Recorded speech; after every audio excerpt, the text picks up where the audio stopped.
이번 시간에는 열개 평평할 견입니다. 결론적으로 훈과 음이 두 개라는 얘기죠. 평평할 견 열개 한자를 가지고 그와 유사한 한자를 설명해 보도록 하겠습니다.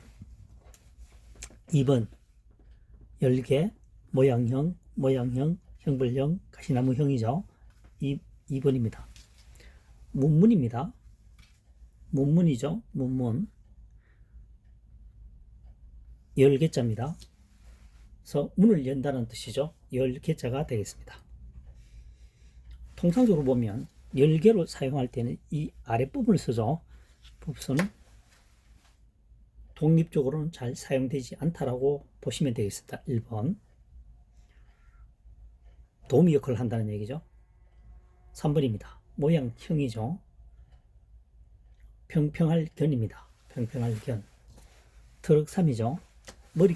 머릿결을 평평하게 고른다는 거죠. 곱슬머리가 아니고 직모라고 생각하시면 되겠습니다. 평평할 결, 직모 모양이다. 곱슬머리가 아니다. 의 형태의 모양이다. 모양형 되겠습니다. 평평할 견, 트럭3. 트럭은 머리털을 말하는 거죠. 머리털. 트럭은 머리털을 얘기하는 겁니다. 성형 4번입니다. 모양형입니다. 모양형 흑토죠. 아랫부분이 흑토입니다. 흑토. 흙으로 만든 모양이라는 얘기죠. 여기서는 흑토입니다. 흙으로 만드는 모양인데 여기서 말하는 것은 거푸집을 말합니다. 거푸집 아시죠? 두 개로 쪼개어서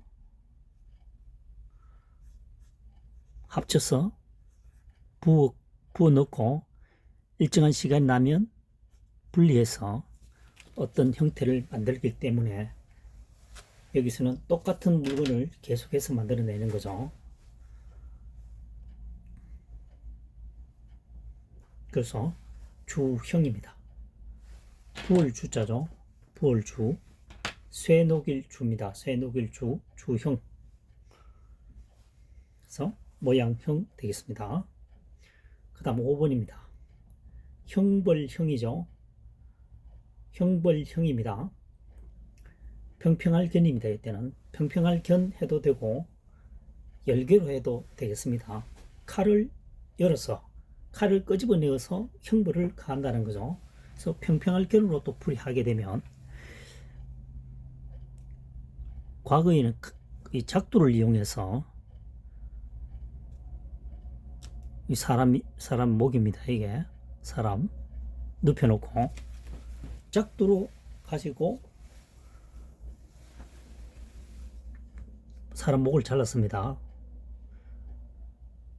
TV 중국 드라마에 포청천이 있었습니다. 포청천 정확한지는 모르겠는데 포청천 보면은 죄를 짓게 되어 형벌에 가할 때 최고의 형벌은 작두를 대기하라 이렇게 했죠. 작두 45도 각도에서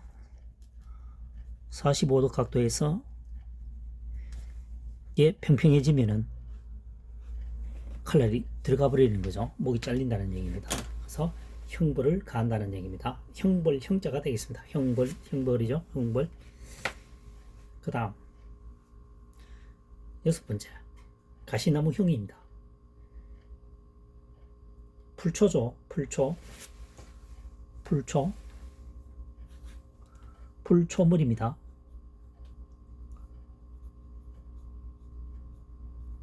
여기서는 식물로 보시면 되겠습니다. 형벌을 주는 식물은 뭐냐? 가시나무란 얘기죠. 가시나무가 보면 가시가 찔리죠. 아픕니다. 그래서 형벌을 가하게 되는 식물은 가시나무란 얘기입니다. 그래서 가시나무형이 되겠습니다. 형극. 자, 다시 한번 1번으로 가보겠습니다. 열개자입니다. 열개. 연다는 거죠. 문을 연다. 이렇게 평평할 견. 평평할 견.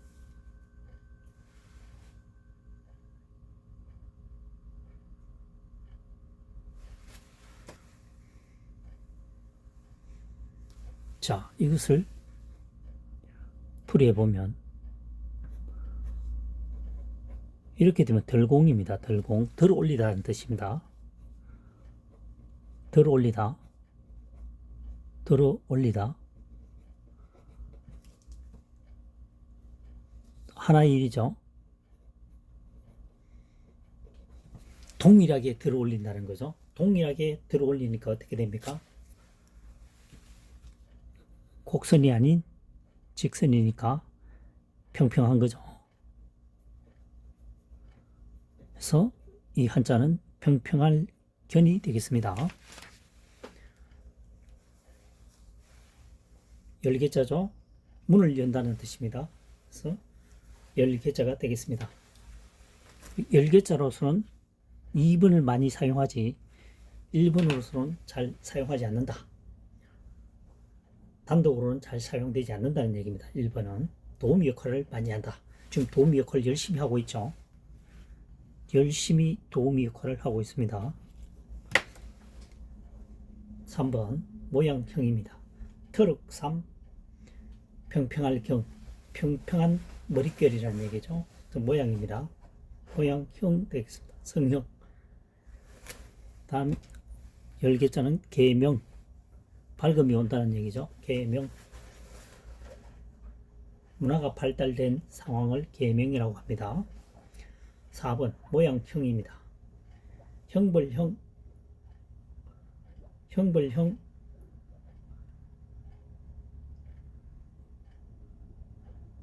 흑토, 흑토, 흙으로 만든다는 얘기죠. 무슨 모양형이라는 얘기입니다. 모양. 조금 전에 얘기했죠. 부어서 적당히 고정이 되었다 싶으면 분리시켜서 완전히 마른다는 거죠. 도자기 종류가 그럴 수 있겠죠. 도자기 종류. 그 다음 5번은 형벌형입니다. 칼도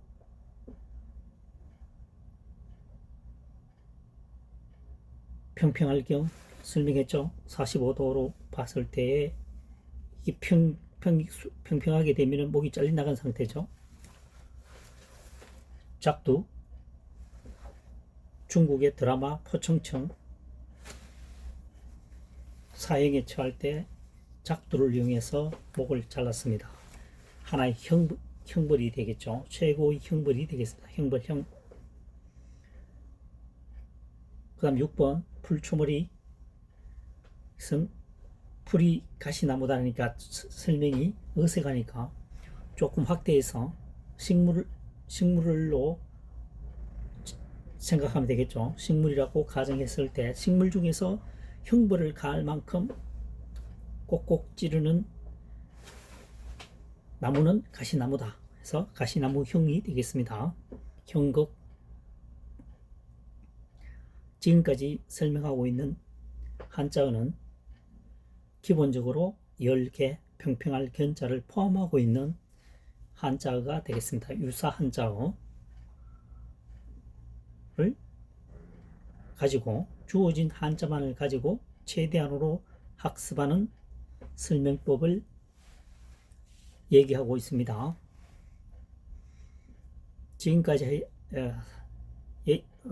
설명하고 있는 학습 방법이 도움이 되셨다면 구독, 좋아요를 통해서 응원해 주시면 더욱 감사하는 마음으로 노력하도록 하겠습니다. 다음 시간에 또 뵙도록 하겠습니다. 이번 시간에는 박갈경, 함정정, 우물정, 외울강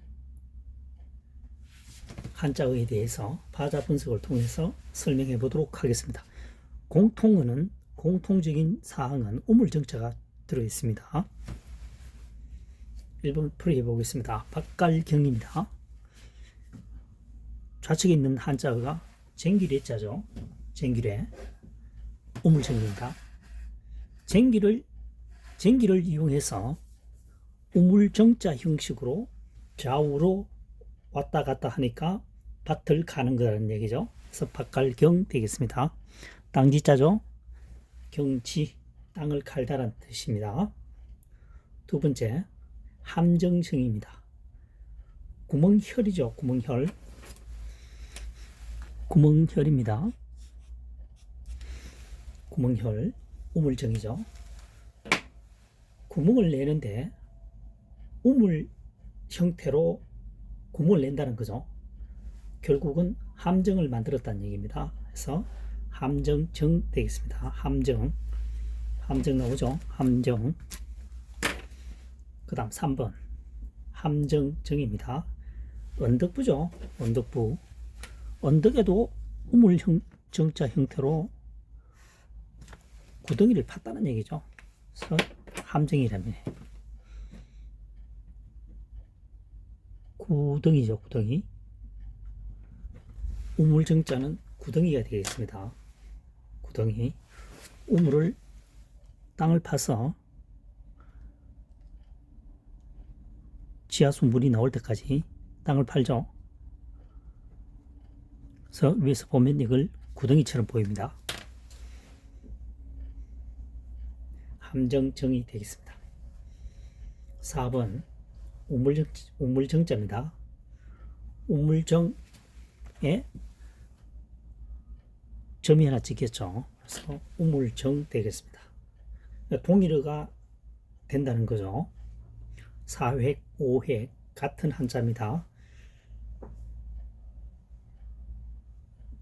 아주 수십 년 전에는 이게 우물정자를 퐁당퐁자라고 유무로 사용하기도 했습니다. 우물에 돌을 던지다. 퐁당한다는 거죠. 퐁당퐁은 유무고 실질적으로는 우물정자가 되겠습니다. 불똥주, 점주를 찍어도 우물정, 제외시켜도 우물정이라는 얘기입니다. 정년, 그러할 년이죠. 그래서 가지런하다. 그 다음 5번 외울강입니다. 얼걸구입니다. 여기서는 훈과 음이 두 개죠. 훈과 음입니다. 외우다, 얼구다 이런 뜻이죠. 훈과 음이 두 개라는 얘기입니다. 그래서 말을 우물정처럼, 자, 우물정자를 땅을 팔 때 사각으로 팔죠. 무너지지 않도록 계속 쌓는다는 거죠. 판 만큼. 그러니까 말을 계속 쌓으니까 외우는 거죠. 같은 말을 계속 반복하면은 외워집니다. 외울강. 그 다음에 얼른다는 게 뭐냐면은 좌우로 이렇게 묶는다는 얘기입니다. 묶음. 묶는다. 묶음. 가로 세로로 말이죠. 그래서 얽는다는 얘기입니다. 얼걸구 되겠습니다. 외울광 얼걸구. 자, 다시 한번 보겠습니다. 1번 쟁기래자입니다. 자, 쟁기래자를 한 번 더 설명을 해보도록 하겠습니다. 이 쟁기래자는 분석해보면 손수, 그 다음 아래에 나무목입니다. 나무에 손을 잡고 사용하는 것은 쟁기란 얘기입니다. 쟁기가 모양이 어떠냐면은 삽처럼 되어 있고요. 이렇게 뻗어 있죠. 나무를 위에다가 손을 잡는다는 얘기죠. 나무의 윗부분에 손을 잡는 것은 쟁기란 얘기입니다. 해서 쟁기래자가 됩니다. 쟁기를 이용하여 우물정자로 가로 세로 지르는 것을 우리는 밭을 간다, 박갈경이라고 합니다. 박갈경. 그 다음 두 번째, 함정정이죠. 구멍혈입니다. 자, 구멍혈에 대해서 잠시 설명해 보도록 하겠습니다. 윗부분의 진면입니다. 진면, 지붕이죠. 그 다음 남은 것이 여덟팔입니다. 여덟팔.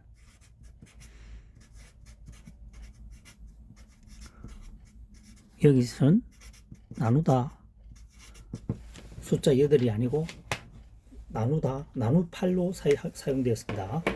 지붕이 나누어져 있다는 거죠. 구멍이 뻥뻥 나가 있다는 얘기입니다. 해서 구멍혈자가 되겠습니다. 우물 정자 형태로 구멍을 내니까 역시 구멍이 나는 거죠. 구멍을 서 함정정이 되겠습니다. 우물 정자의 형태로 구멍을 내서 빠지게끔 함정을 만들었다는 얘기입니다. 그래서 2번은 함정정이 되겠습니다. 함정정. 2번은 함정정이 되겠습니다. 2번은 함정정이 되겠습니다. 3번도 마찬가지입니다. 언덕부입니다. 언덕부.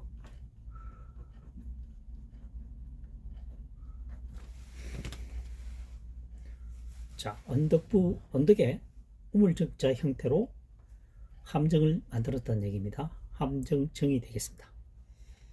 4번 우물정자죠. 우물정자에 지금 하나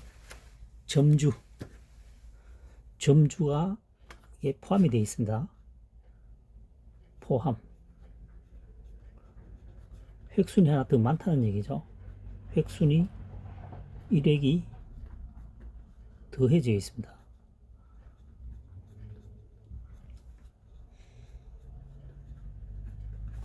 hum과 um은 같습니다. 똑같이 우물정자가 되겠습니다. 4획도 우물정, 5획도 우물정이 되겠습니다. 5번은 말씀언변입니다. 말씀언. 자, 말씀언에 대해서 한번 설명해 보도록 하겠습니다. 머리두입니다. 두입니다. 두이. 눈은 입구죠. 자, 말씀언이란, 말씀이라고 하는 것은 아래 사람이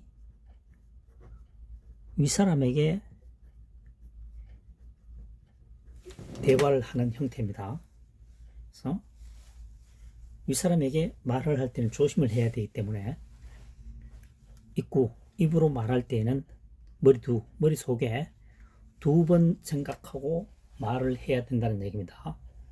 한마디로 생각 없이 나오는 대로 얘기를 해서는 안 된다는 거죠. 실수를 한다는 겁니다. 특히 윗사람에게 마찬가지입니다. 업무 보고를 할 때도 윗사람에게 보고할 때는 머릿속에 한 번 더 생각해 보고 정리해서 말을 해야 되겠죠. 그래서 말씀언이 되겠습니다. 이 글자는 말씀언. 말씀을 들을 때는, 입으로 말할 때는 머릿속에 2번 생각하고 말씀을 드려야 실수를 줄일 수가 있다. 이렇게 되겠습니다. 지금까지 설명한 한자사랑의 파자 분석법은 우물정자가 포함되어 있는 한자어가 되겠습니다. 우물정자가 기본적으로 깔려있는 2024년형 현재 시점에서 파자 분석을 통한 한자 학습 불입 방법이 되겠습니다. 그러니까 주어진 한자만을 가지고 활용해서 풀이하는 거죠. 추상적으로 설명하지 않고 각골문을 불러오지 않습니다. 오직 현재 사용되고 있는 한자만을 가지고 풀이하는 학습 방법이 2024년형 현재 시점의 파자 분석법이 되겠습니다. 한자사랑이 설명한 학습 방법이 여러분에게 조금이라도 도움이 되셨다면 구독, 좋아요를 통해서 응원해 주시면 항상 감사하는 마음으로 최선의 노력을 다하도록 하겠습니다. 감사합니다. 다음 시간에 또 뵙도록 하겠습니다.